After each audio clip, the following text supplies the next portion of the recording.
Hey guys, I wanted to come on and read the last chapter of My Father's Dragon to you guys, so this is pretty exciting. If you remember in chapter 9, Elmer made that bridge using the crocodile tails, and remember the first crocodile's sucker was put in the beach, and then he tied one here, and then another guy came and started eating that lollipop, and then he tied one to that tail, and he just kept going till he got all the way across the river. So it ended like this. The tail of the 17th crocodile just reached the other bank. And now we're on chapter 10. My father finds the dragon. Finally. When my father was crossing the bank of the 15th crocodile with 2 more lollipops to go, the noise of the monkeys suddenly stopped, and he could hear a much bigger noise getting louder every second.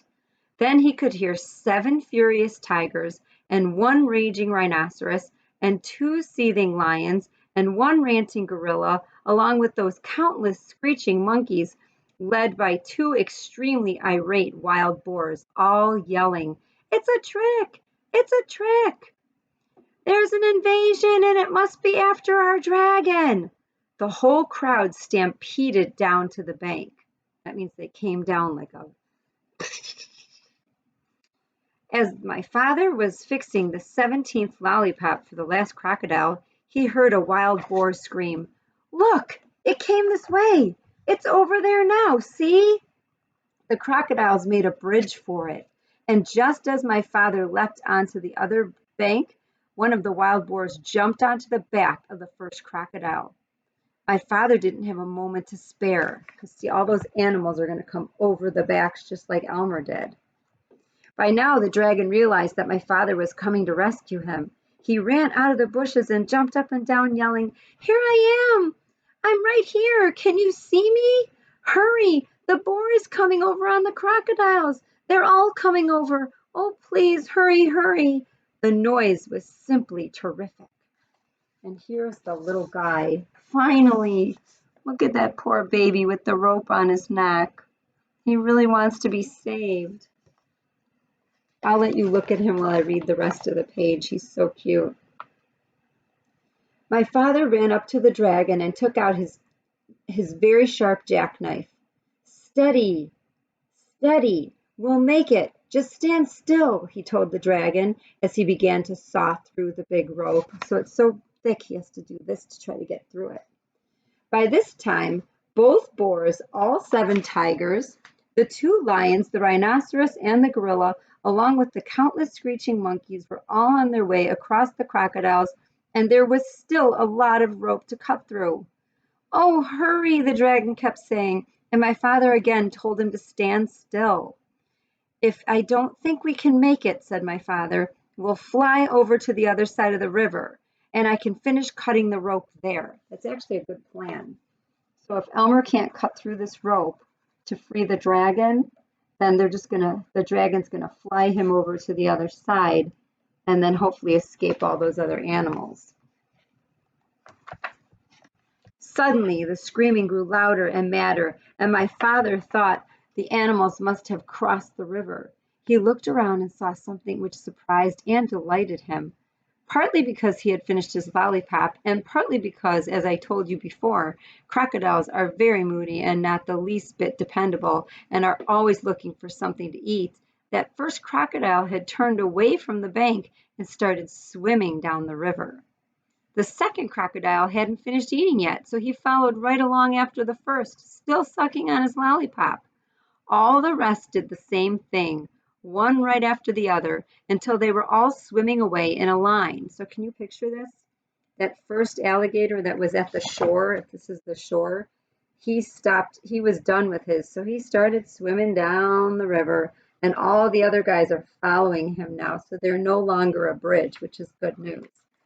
Okay, where am I at? The 2 wild boars, the 7 tigers, the rhinoceros, the 2 lions, the gorilla, along with the countless screeching monkeys, were all riding down the middle of the river on the train of crocodiles who were sucking their pink lollipops and all yelling and screaming and getting their feet wet.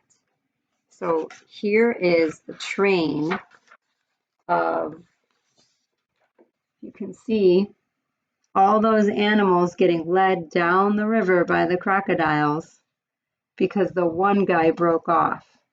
So here's the first guy and he starts swimming down the river.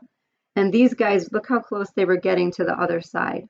Here's the wild boars. They were just about to get over there when all of a sudden this guy broke away and started going down the river. And all these animals are on the back. And this was one more bonus picture they showed of Elmer trying to help cut the rope. So you can see that he's working hard there to try to free the dragon. My father and the dragon laughed themselves weak because it was such a silly sight. So they laughed so hard they could barely even stand up. As soon as they had recovered, my father finished cutting the rope and the dragon raced around in circles and tried to do a somersault. He was the most excited baby dragon that ever lived. My father was in a hurry to fly away, and when the dragon finally calmed down a little bit, my father climbed up onto his back. "All aboard," said the dragon. "Where shall we go?" "We'll spend the night on the beach, and tomorrow we'll start on the long journey home. So it's off to the shores of Tangerina," which, if you remember on the map, that's where Elmer started. That's this island where the ship took him, and then he had to walk over those ocean rocks to get to Wild Island. They're going to fly over here and stay on the beach. "So it's off to the shores of Tangerina," shouted my father as the dragon soared above the dark jungle and the muddy river and all the animals bellowing at them and all the crocodiles licking pink lollipops and grinning wide grins. After all, what did crocodiles care about a way to get across the river? So they didn't care that the dragon's gone. And what a fine feast they were carrying on their backs. As my father and the dragon passed over the ocean rocks, they heard a tiny, excited voice scream, "Bum-cack! Bum-cack! We dreed our naggin!" Can you guess who that is? That's that cute little mouse. Remember, he gets things messed up? Instead of saying come back, he said bum-cack. And then he said, "We dreed our naggin," which, what do you think that means? We need our dragon. So here's how he says it. "Bum-cack! Bum-cack! We dreed our naggin! We need our dragon." But my father and the dragon knew that nothing in the world would ever make them go back to Wild Island. And here they are flying away to get to the safety of the island of Tangerina. Now, if you guys like this story, it doesn't have to end here for you because there are 2 more in the series. I don't know if there's pictures of them in this book. I don't think there are. But there's 2 more in the series, and they're called, the next one in the series is called Elmer and the Dragon. And that's kind of like the story of them getting Elmer home and then getting the baby dragon home.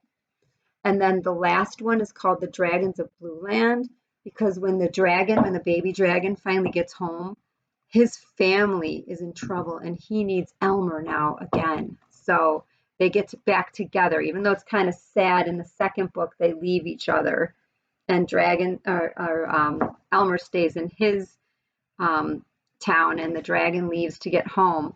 But in the third book, they get back together again to try to save the dragon's family. So 2 more stories in this series. And don't forget the author is Ruth Stiles Gannett if you're looking for the other 2 books. So I hope you guys liked My Father's Dragon. And if you didn't get to see all the chapters or hear all the chapters, remember they're all on Google Classroom. Okay? I hope you guys liked it as much as I did.